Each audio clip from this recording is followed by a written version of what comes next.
picture of two boys centers on Pete and Marky, who are two polar opposite personalities and outsider teens living in a mostly white and conservative town in southeastern Pennsylvania. And the piece really just looks at these two moments in their relationship. First, when they're in high school, and Marky has to break it to Pete that he's trying to graduate early and leave the town, and essentially, what it feels like to Pete is abandon his friend. And then a decade later, after not talking for 10 years, they come back to the same spot, this dock that they go to together. And they're both back in town because someone has died who was at the center of a connected trauma for them when they were younger. So the play looks at their friendship and the way that that trauma has informed their friendship and has also pitted them against each other, essentially.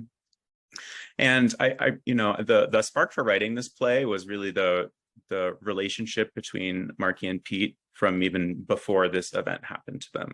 I feel like as a person of color, as a queer person who has navigated many predominantly white institutions or who has lived and existed in a lot of just predominantly white spaces, I've had these kind of friendships that when I talk about this play, I call them friendships of circumstance. So kind of being thrown together with people that you might not have otherwise connected with, just simply because you share this outsidership, this sense of outsidership with them.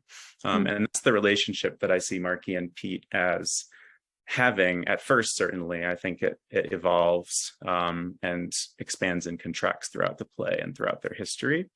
But for me, just something about those kinds of connections and those relationships is particularly interesting to me because they are this kind of oxymoronic blend of strong and vulnerable and volatile in a unique way, and I guess just very susceptible to stressors or sort of outside social forces, but at the same time can be kind of an armor from those. So I wanted to explore just the evolution of that kind of relationship and that kind of friendship from when folks are fairly young and still sort of forming their identities to later in life when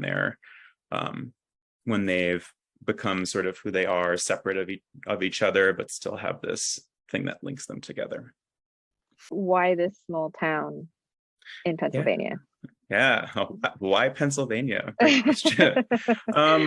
I guess there's simple answer and the layered answer. I mean, the simple answer is I, as much as possible, like to write from specificity rather than like general rural town. And I lived in southeastern PA for about 15 years. I went to undergrad there and then stuck around there and taught there for 10 years. So this town, they are not, it's a fictional town, but they are, certainly mythologized versions of real places that I could see in my mind's eye.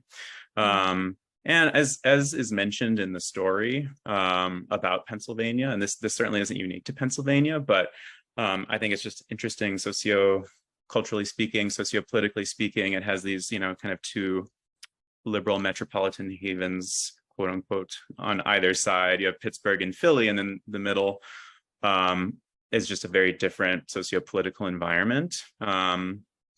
And yes, now I live in Colorado, also like another purple state.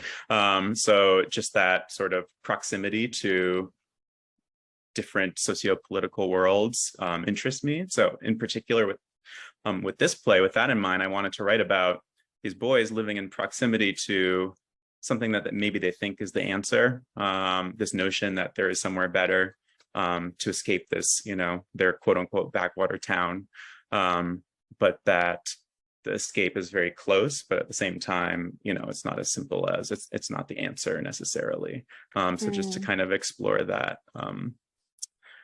that journey. And then in terms of the doc in particular, I'm interested in looking at sort of safe spaces and hostile environments. And for me, that doc feels like this.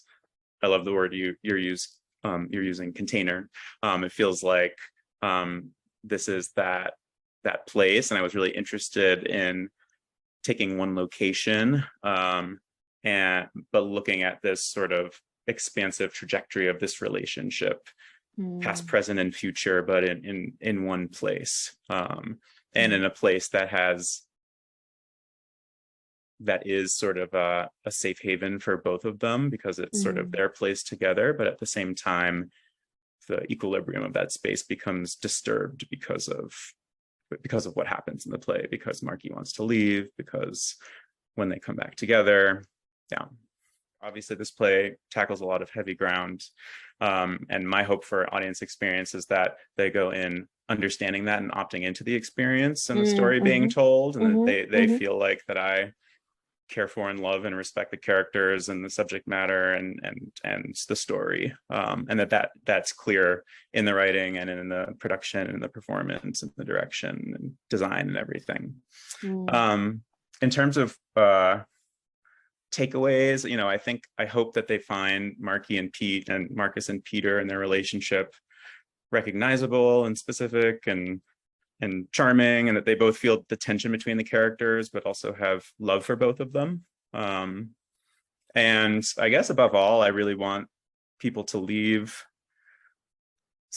seeing the characters as whole humans and seeing that the play explores the impact of this trauma on them without feeling that the trauma is the one single defining feature of that it's part of a larger picture, that they leave with sort of a larger portrait in their mind of who these people are, in a lot of different ways.